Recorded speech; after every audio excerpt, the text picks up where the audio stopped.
ऐतिहासिक वस्तुसंग्रहालय ही काळाची गरज. प्रा. उत्कर्ष श्रीवास्तव. नमस्कार. संकल्प मराठीमध्ये आपले स्वागत आहे. ही वार्ता आमची संपादक राजेश पुदाले यांनी लिखित केली आहे. धाराशिव जिल्ह्यातील भारताला प्राचीन ऐतिहासिक परंपरा असून या परंपरेचे जतन व संवर्धन होण्यासाठी जास्तीत जास्त वस्तुसंग्रहालयाची निर्मिती झाली पाहिजे. ऐतिहासिक वस्तू संग्रहालय ही काळाची गरज असून त्याद्वारे प्राचीन वारसा जतन होऊ शकतो असे मत दिल्ली येथील राष्ट्रपती भवन संग्रहालयातील अधिकारी उत्कर्ष श्रीवास्तव यांनी व्यक्त केले. येथील व्यंकटेश महाजन वरिष्ठ महाविद्यालय व भारतीय मूर्ती व स्थापत्य संशोधन परिषद यांच्या संयुक्त विद्यमाने व प्रधानमंत्री उच्चतर शिक्षा अभियान अनुदानित 2 दिवसीय राष्ट्रीय परिषदेत ते बोलत होते. यावेळी व्यासपीठावर हेरिटेज फाउंडेशन दिल्लीचे संचालक भुजंग बोबडे, संस्था सदस्य डॉ. अभय शहापूरकर, मूर्तिशास्त्र संशोधन संस्थाध्यक्ष प्रा.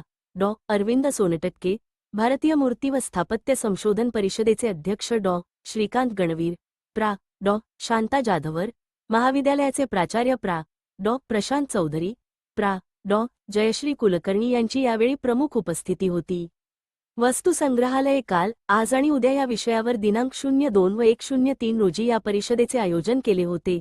कार्यक्रमात पुढे बोलताना श्रीवास्तव यांनी दिल्ली येथील वस्तुसंग्रहालयाची माहिती दिली. भुजंग बोबडे यांनी आपल्या मनोगतामध्ये भारतातील वस्तुसंग्रहालयाची माहिती दिली. आज वस्तुसंग्रहालयाची गरज कशी आहे हे त्यांनी विविध उदाहरणे देऊन सांगितले. या कार्यक्रमात डॉ. अभय शहापूरकर, डॉ. अरविंद सोनटक्के, डॉ. श्रीकांत गणवीर यांनीही आपले मत यावेळी मांडले. या 2 दिवसीय परिषदेत डॉ. माया पाटील यांनी तेर येथील उत्खननाबद्दल माहिती दिली. याच्याबरोबर डॉ. विजय सरडे, डॉ. शांता जाधवर, डॉ. अरविंद सोनटक्के, डॉ. श्रीकांत गणवीर यांनी विविध विषयावर आपले मनोगत व्यक्त केले. या परिषदेच्या शेवटच्या दिवशी तेर येथील रामलिंगाप्पा लामतुरे वस्तू संग्रहालयाला भेट दिली. तेथे इतिहास अभ्यासक ॲड.